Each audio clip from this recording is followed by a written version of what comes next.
For a little context, I'm a sophomore in college, 20 male, Asian, and about 5'7", so I often look younger than I actually am. A good number of my classes start in the morning and end just after noon, so I usually get lunch and head back to my apartment to sleep. I don't have a car, and the walk from my apartment to campus takes around 7 minutes, so I go on foot. Since summers here tend to heat up to around 90 degrees Fahrenheit during the day, I've been wearing shorts and t-shirts for the past month. Long sleeves and pants are suicide. This past Thursday, just past 2 p.m., as I was returning to my apartment from class, I heard the very distinct music of an ice cream truck rolling behind me and to my left. I was maybe 10 feet away from the next intersection I had to cross when I heard the engines rev behind me and the cars began to accelerate my way. Since the intersection I was about to cross would be a right turn for the ice cream truck and any cars waiting in the same lane as he was, I decided to wait for the cars to turn before I crossed the sidewalk. Most of the cars turned right or went straight, but the ice cream truck slowed down in his right turn lane, and the driver, a man in a white shirt, waved to me that it was alright to cross. However, as I started to cross, the ice cream truck slid forward a few feet.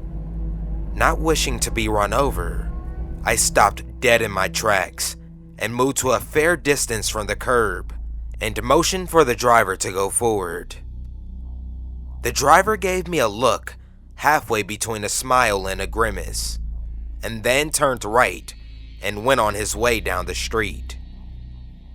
It bothered me a little bit, but I shrugged it off as just a weird coincidence until the next day.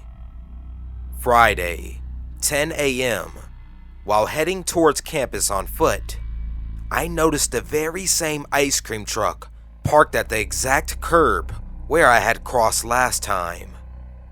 It was 67 degrees Fahrenheit outside, far too cold to be selling ice cream.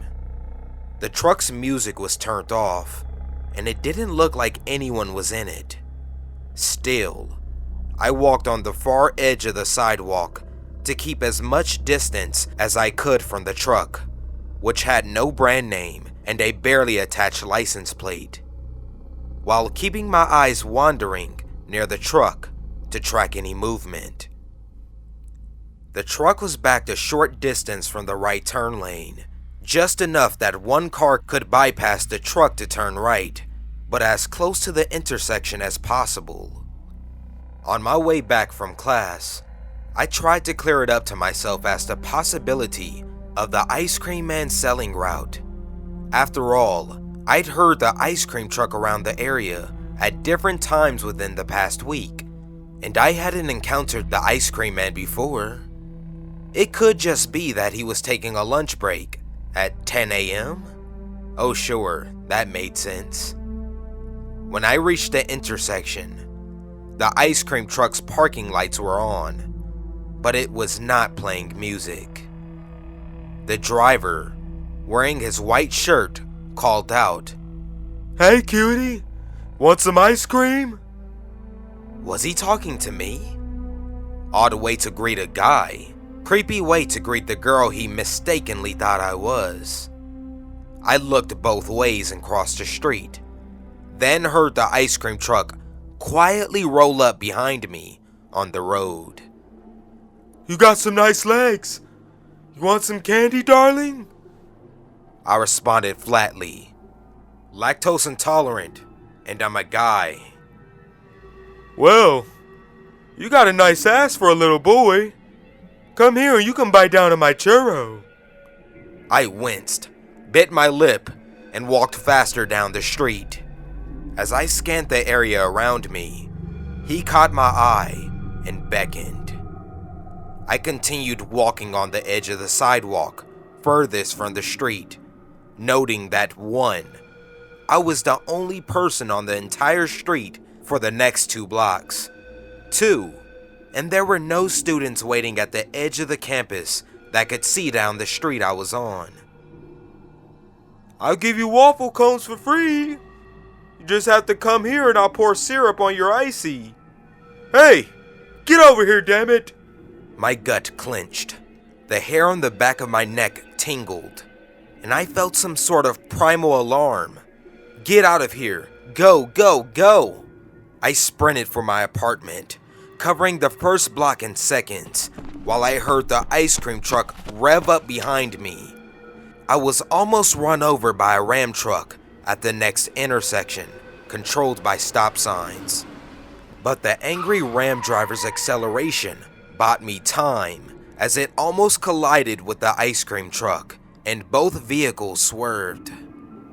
I drew out my keys as I ran, reached my unit, and when I unlocked the door, I practically fell on the floor in relief. I shut the windows, closed the blinds, and turned the fans in the apartment on to max. My bedroom window had a half-inch hole in its corner, but I was certain that it wouldn't be enough for the man to get in. Later that evening, I called a friend of mine about the incident, and I could hear her frustration over the phone. "You're an idiot. The reason he let you go across the intersection was so that he could follow you back to your residence.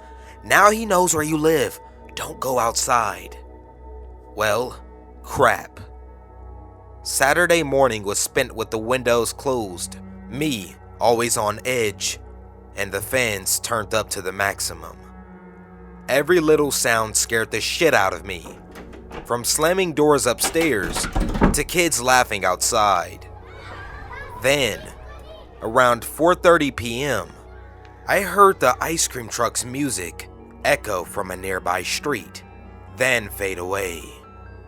For that moment, I allowed myself a moment of naive hope and went straight to the restroom to relieve my panicked intestines, then laid down on my bed after around 4:50 p.m. I started hearing tapping around the unit at around 5:07 p.m. while lying on my bed and scrolling Reddit on my phone. I thought perhaps it might just be my jittery nerves fooling me, and so moved to the front of the unit. The tapping paused, then abruptly began again in greater frequency. Between the edge of the blinds and the window's left edge, I caught sight of a white shirt moving to the far end of the outside of my unit. Oh no. Fearful, I armed myself with 2 serrated steak knives from the kitchen cabinet and opened the door, fully expecting to plunge my blades into the ice cream man. But no one was outside, and the entire building was completely quiet. No ice cream man, no kids, no parents, and not even a pedestrian on the sidewalk. I entered back into my unit, locked the door, set the knives down in the knife rack, and laid back down on my bed. I must be losing my mind, too paranoid to tap, tap, tap. The noise came from the bedroom window. With horror, I noticed from my lowered position on the bed, the blinds angled downwards, simply limiting vision to the whole length of my body to the person outside.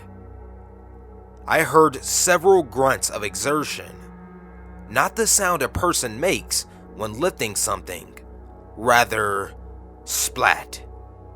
Immediately aware of the rancid stench of the splooge left just outside my bedroom window and of my unfortunate position, I rolled off the bed, grabbed my handheld pepper spray from my nightstand, and after short deliberation in the kitchen, a butcher's knife.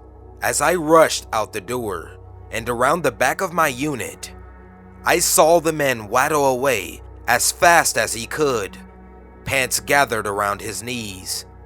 At my range, I wouldn't be able to get him with the knife, so I instead blasted him with the pepper spray from around a 10-foot distance. The burning mixture stained the nearby industrial garbage containers, but a good amount of it also traveled into the man's bumhole and on his hanging junk.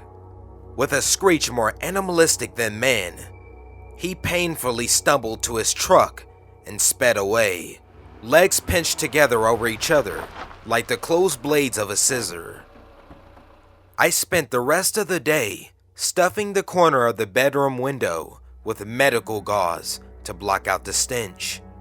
I reported the man to the police, but with the very vague description I had given, they just shrugged and said they'd do their best, but might not find the guy. Fair enough. Dear Ram driver, sorry for the illegal crossing and angering you, but thanks for not also following me in a fit of road rage.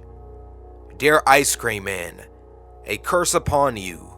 May you forever suffer fiery diarrhea, turning your white shirt permanently reddish brown. May we never meet again.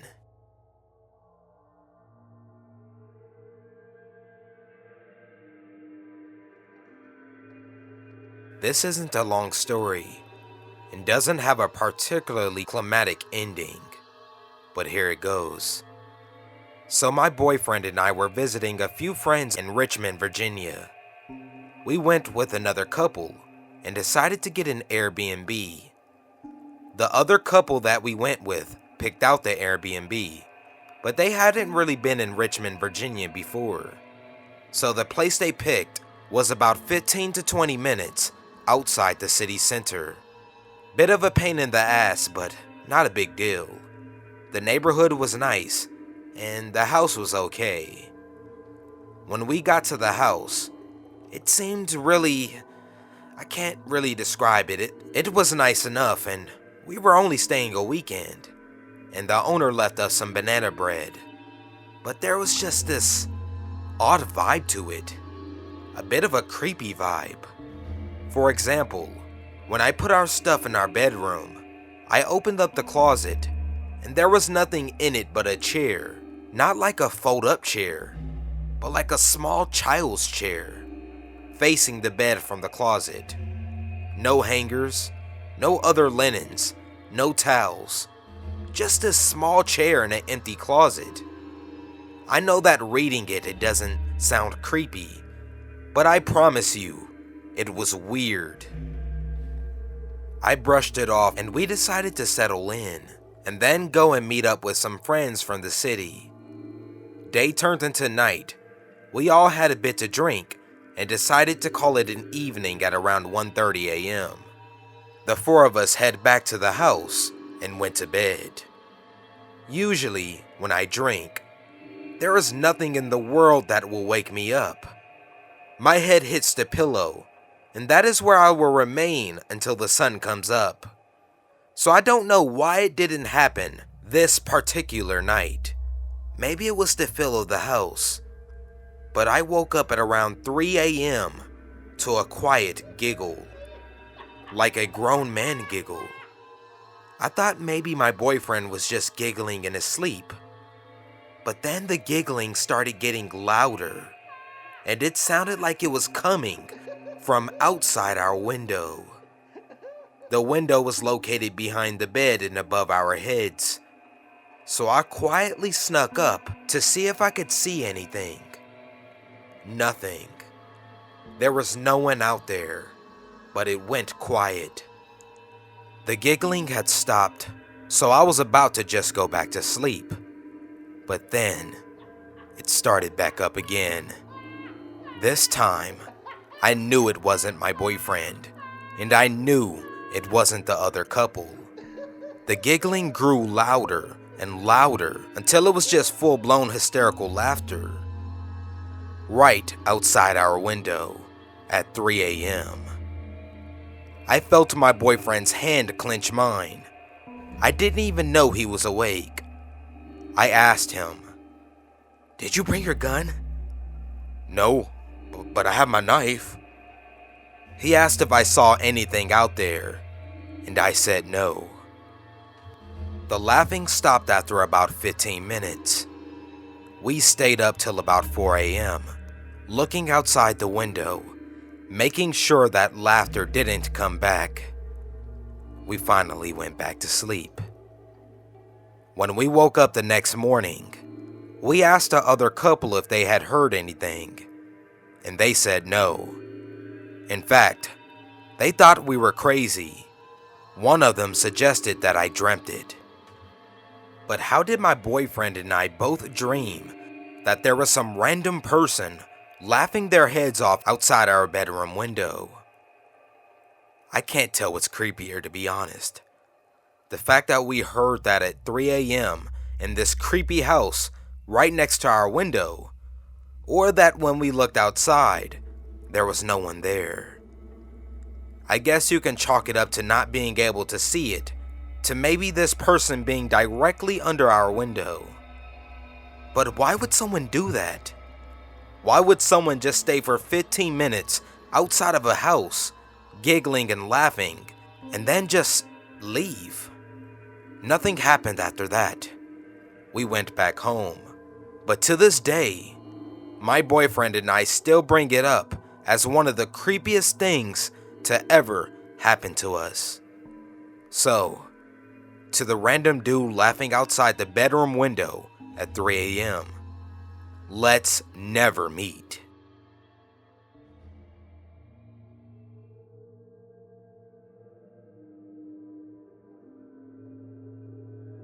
I'm sure many of you have been to a newly remodeled McDonald's, possibly one with a McCafe.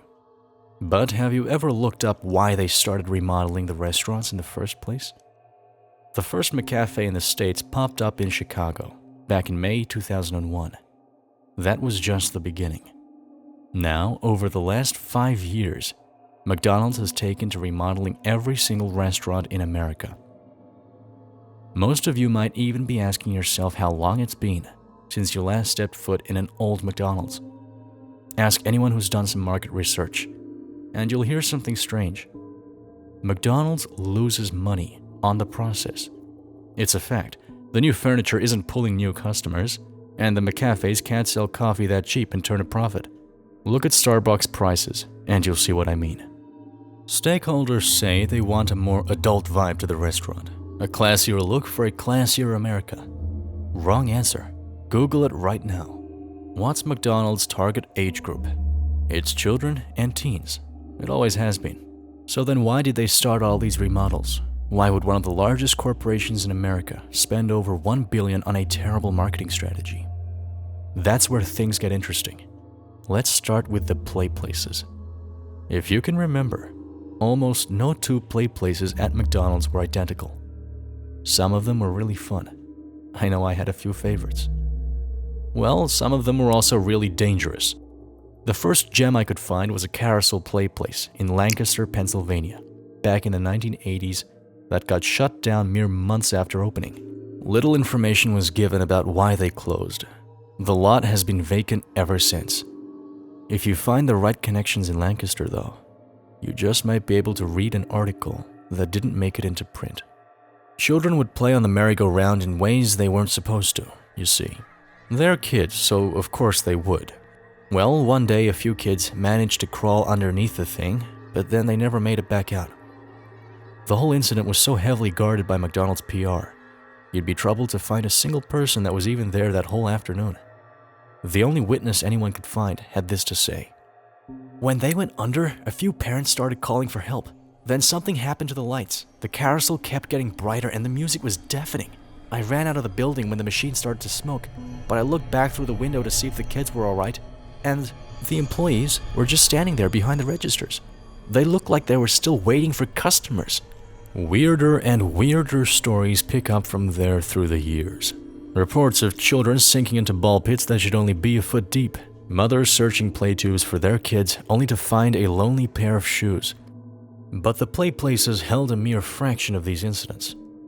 Back in 1996 in Knoxville, Tennessee, there was a businessman of his 40s who went into a McDonald's restroom and remained there for 7 hours. Patrons noted that he refused to leave the furthest back stall. The police were finally called and they managed to break down the door. He was restrained by paramedics as he wouldn't willingly leave the restroom. As they pulled him out of the stall, he began screaming, "Bloody murder," Take me back. I want to go back. But the moment he exited the restaurant, he passed out. He had no memory of ever going to a McDonald's the day of the incident. The restaurant was shut down before anyone could inspect the stall he had shut himself in. However, anyone who used the bathroom that day mentioned hearing several voices whispering things like, "It wasn't him. We have to go back. Saw you smile." Then there was a fry cook somewhere in Vermont back in '99 who walked into the middle of the restaurant and dumped scalding oil on himself without flinching or saying a word. Several of the customers started to laugh and roll around in the burning oil alongside him and were all rushed to hospital. Only one survived, but refused to make a statement. Not that she easily could. Her throat melted all the way through and had to be completely restructured. The manager claimed he didn't remember ever hiring the fry cook and that he wasn't in any official paperwork. His name tag didn't even have a name, just hashtag written on it. Once again, the McDonald's was closed without a trace. Most of the stories sounded like urban legends to me, but it never failed. Wherever I found a story, a McDonald's had been shut down in its wake. Near the late 2000s, the number of cover-ups had become so frequent that McDonald's decided to shut all of them down and rebuild. Every single one. But of course, they missed a few. I needed to see one for myself. I remember going into the old McDonald's as a kid, but that was before the frequency of the incidents. That was when it was still safe. There was a small town on the way to my parents' house just off the highway. Araska was its name. Maybe 100 residents? Completely untouched by the outside world, practically forgotten. It was pointless to stop there for any normal reason because there wasn't a gas station or rest stop, not even a sign to let you know you were close. Let's just say I had to sneak my way around some very old building permits to discover that they had one of the few McDonald's, aside from some treasured landmarks, that has yet to go through a remodel since the 1970s. How lucky is that? I was surprised that they even had a fast food place, yet they didn't have a market or post office. I planned a trip to my parents' place for the weekend, with a stop at Araska on the way. It was already dark out, since it was the dead of winter and I didn't get off work till 5. I was cold and grumpy about driving at night, but mostly determined. The turnoff from the highway was just a dirt road with no landmarks or anything. As I pulled into town, none of the houses had lights on. Most of the street lights were out as well, as though nobody had remembered to change the bulbs in years. This place really was untouched. I'd be surprised if most of the residents hadn't moved out or simply died off. It definitely had the makings of a ghost town anyway. I was about to lose hope when I finally saw it. The nauseous yellow light of those golden arches illuminating a vacant parking lot in the distance. It buzzed and flickered like a fly zapper running out of batteries. The sign below said, "Eat new eggs McUffin. We like to saw you smile," which I assumed was just a lazy teen's handiwork. I pulled into the lot and carelessly parked my car in the center. There was nobody else there anyway. When I stepped out of my car, I felt a squish under my foot. There was a burger covered in mold with a rancid liquid oozing out. The smell was absolutely vomit-worthy. I jumped out to scrape the contents of the burger from my shoe when I noticed the whole parking lot was covered in trash. There were half-eaten boxes of fries and sun-baked children's toys spilling out of old greased-up McDonald's bags. Everything was mixed in with the dirt and snow like it had been here for months, possibly years. I hurried across the lot to avoid retching all over the asphalt. As I approached the door, I noticed the windows were caked in dust. Somebody had taped a piece of paper to the door with the word "closed" scribbled across it in red marker. Yet the sign hung from the inside clearly said "open." Cautiously, I approached the door and pushed. An artificial bell hummed, an old McDonald's tune that fizzled out on the last few notes as the door creaked open. I looked around the fluorescent lit room and saw it was void of life. There was nobody sitting at any of the tables and nobody attending the registers. Somebody had left a tray on one of the tables in the back, but there was no other sign someone had been there. The inside was at least a little cleaner. The toys on display by the counter were of characters I'd never heard of, likely from before my time. The whole place was covered in faded coats of yellow and red paint, and all the tables had that classic McDonald's wood finish. The wood looked completely rotten, but slathered in coats of polish as a sad attempt to keep it looking new. All of it had a sort of green hue, which I attributed to the old lights. The most noticeable element, though, was a terrible burning plastic smell that stung my nose. I went up to the register. I felt like I shouldn't order anything, but I was hoping maybe I could ask someone a few questions.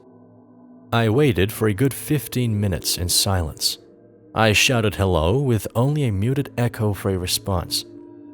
I had been to a few McDonald's with bad service in the past, but this was insane. With how dirty the whole place was, I should have expected as much. Just as I was about to turn around and give up, the cash register popped open. It was practically begging me to take a tip for myself. Besides, didn't I deserve a slight reward for wasting my time here? I casually walked over to it and saw at least a dozen 20s stacked high. Looking around to make sure nobody was watching, I reached in to take a few bills when the thing suddenly snapped closed right on my fingers.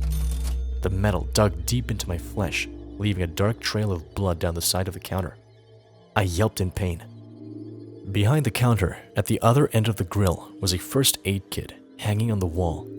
The lights were burned out in the kitchen area, but I needed a bandage pronto. I hopped over the table and made my way to the back. The burning smell was getting stronger as I walked.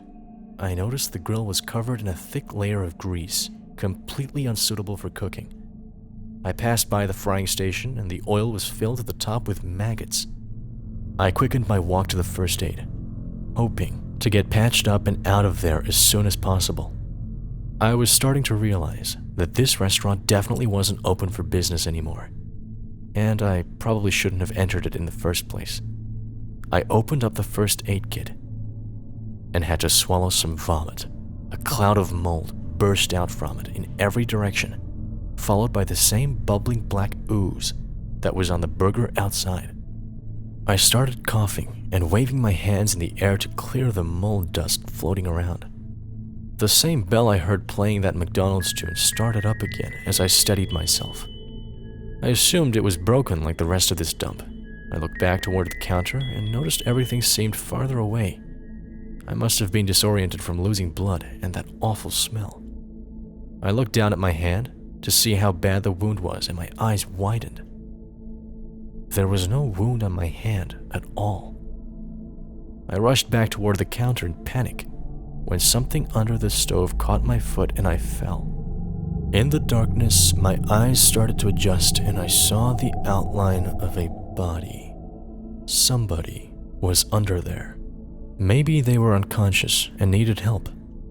I yanked at the person's arm and a half-decayed body slid out across the floor.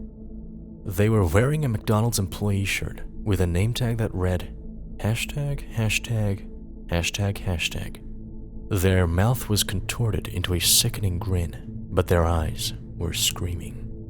I tried to shout, but no sound came out, like when trying to wake up from a nightmare. As I scrambled to get back up on the counter, the lights had started to dim, and the McDonald's tune was getting louder, the notes fizzling and distorting as they played. Once I had gotten my grip above the counter, I froze. Since entering, I never looked at the side of the restaurant opposite the counter. There was a play place. The glass separating the main restaurant from the play area had hundreds of bloody handprints smearing down toward the floor. The tube slide was caved in with chunks of red liquid spurting out from the tiny hole left at the bottom. There was a row of nooses tied to the monkey bars in the corner, with employees wearing the same ##### name tags hanging from them. The tables around the perimeter had skeletons with rotting food left on trays, some of the food hanging from the skulls' mouths. I looked on in horror, too shocked to move. While the rest of the restaurant went dark, a bulb in the center of the play place continued to glow like a carnival spotlight. Below it, was a massive ball pit, barely able to contain all its colored plastic balls. It was smoking under the blaring white light, making that awful burning plastic smell. The balls began to rattle and fall off the edge when something inside started shuffling around. I wanted to run so badly, but my body refused. Then suddenly, the music went dead and the movement stopped. A yellow glove slowly crept upward from the pit below, writhing its fingers as it went. A connected red and white sleeve came after it, slowly alternating colors as they appeared from underneath. The arm continued to reach toward the sky, growing more and more, while its joints popped and cracked like breaking branches. By the end, that arm had to be at least 6 feet long. It finally reached for the lit bulb on the ceiling with its gangly, gloved fingers and began to twist it loose. I broke into a sprint, jumping over the counter and toppling chairs as I went. That last light went out just as I got to the exit. I bashed through the door, breaking the glass in the process. As I rolled into the parking lot, I heard a distant scream, and then something whispered right next to my ear in dead silence. It had the same tinny distortion as the McDonald's tune. "Come back. I want to see you smile." I haven't told anyone about what happened there that night. There was an article online saying Orozco burned to the ground a few days later. I don't know if it was a cover-up or something else, but I'm never going back to find out. I didn't share this because I want you to get involved, by the way. I shared it to warn you what happens when you do. You can go to a new McDonald's, keep getting your Big Macs, get your McCafe coffee, that's fine. They did something to the remodels to make them safe, at least for now. But don't ever go into an old McDonald's, not even the drive-thru. I've got to stop typing now and get some pain meds. My jaw hurts, and the hand I snapped in that register has been getting itchy.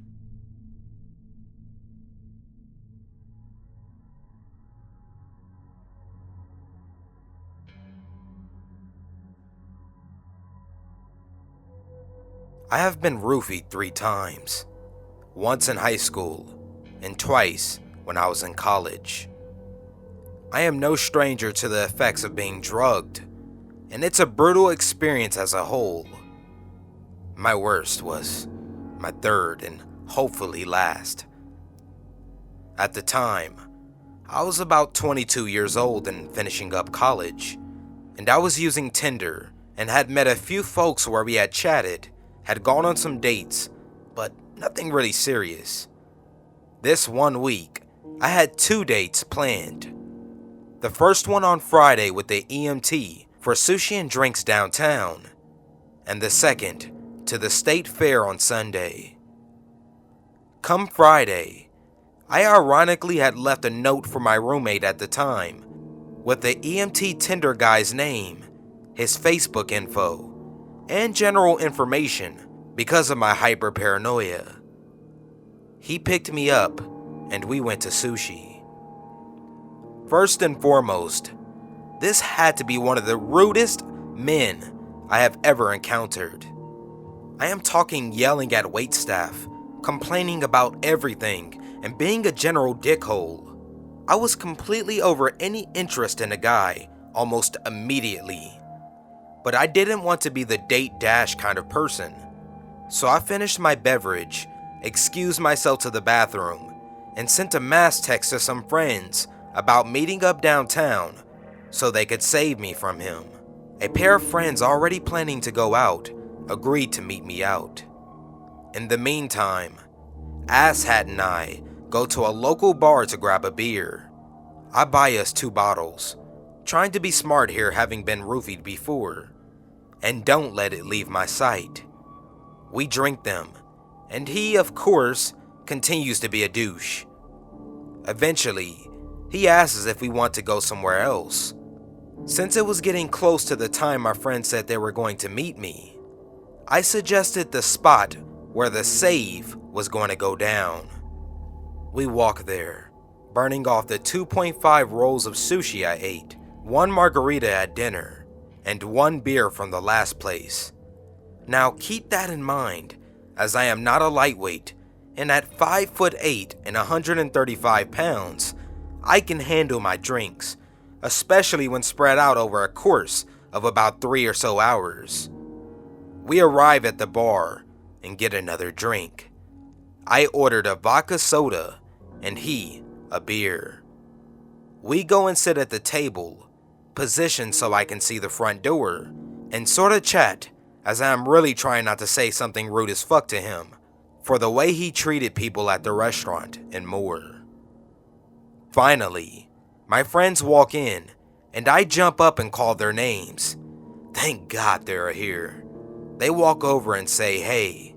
I half introduce them to the Tinder turd and step aside from the table to give them a hug and ask them to come with me to the bathroom. I turn back towards the table where the guy is sitting and also where I left my drink for about 2 minutes. Stupid me. And my friends and I head to the bathroom to plot my escape strategy. The plan was for me to go with them to the bar to get a drink. We would get lost in the crowd, they'd get a beer, and we would head out. It worked just like that too. I finished my drink and walked out of the bathroom with them to the bar. They chugged a beer, and we went to walk out of sight of this dude. At this point, it's like my world started spinning. I feel really loopy and know something isn't right. But I push myself to get out of the bar, thinking maybe it's just anxiety of me ditching the douche or the bad sushi. Hint, it wasn't the sushi. As we walk out of the bar, I start blacking out, and I vaguely remember my arms around my friends as we walk down the sidewalk towards another bar. It seems that the guy saw us leaving, and he comes out running after us. He proceeds to ask my friends if I am okay, where am I going, can he come with, are they sure I'm okay, maybe he should take me home. They tell him to bugger off, and we are going to see a friend of ours down the block. He leaves. Next thing I remember is waking up the next day, vomit everywhere, no clothes, bruises all over my body, wicked headache. Apparently, the rest of my night went like this. I kept telling my friends, I think I'm drugged. But they thought I was saying, I think I am drunk. They didn't know how much I drank before I met up with them. At one bar, during the night with them, I collapsed in the middle of the dance floor, and security had to carry me out. My friends opted not to call an ambulance and sat me at a table just outside the bar. They called the last person I texted, which was the second Tinder date I was supposed to have later in the week. Side note, we had not met yet, and said that I was really fucked up and asked if he can come get me and take me home. He did. Apparently in the car home, I was quiet and just kept saying I was drugged and asked who he was. When he arrived at my house, I opened the door and began to projectile vomit all over the parking lot. Being that I could hardly stand, I was collapsing into the pavement and slamming into cars. The to-be Tinder date that brought me home picked me up and carried me into my house. He got me up to my room and I crawled into the bathroom, making a lot of noise and more. My roommate came out of her room and was like, "Who the fuck are you? What the fuck did you do to her?" And is ripping this dude who genuinely did a really good thing by helping me when he didn't even know me. He explains to her what he knew, what I kept telling him, and that he was just helping me get home safe. He really was. At that point, there was a loud as fuck thud in the bathroom. Apparently, I had stripped down into my undies, threw up all over, attempted to throw up again, slipped on my bath mat, and slammed my head into the side porcelain bathtub, leading to a really bad concussion. My roommate is freaking out trying to tie up my vomit-soaked hair while I am trying to crawl out of the bathroom and am crying. The guy that helped me then proceeds to leave. I woke up in shock, covered in bruises and vomit with a massive concussion. What sucks the most is that after my friends convinced me to go to the ER to get myself looked at, the doctor gave me a massive lecture on mixing drugs with alcohol. There were a plethora of anti-anxiety meds and sedatives in my system with some alcohol, of which I had been prescribed some of the anxiety meds in the past, but knew better than to drink and take them because they can seriously mess you up. And I had not taken them in about a month because I never got a new prescription. I tried to explain this to the doctor, but she rolled her eyes and alluded to the fact that I seemed like someone who enjoyed a good time and should try to be safer in my decisions next time. Fuck that doctor. To top it off, I had posted a Snapchat story of my friends with me in the hospital with a shout out to their support and being there with me for hours, and the creepy ass douche Tinder guy messages me saying, "Why are you in the hospital? Did something happen last night? I hope you don't think I did anything to you." Yeah, okay buddy, that doesn't scream guilty as fuck. Anyway, creepy Tinder drugging douche, let's sure as shit not meet again.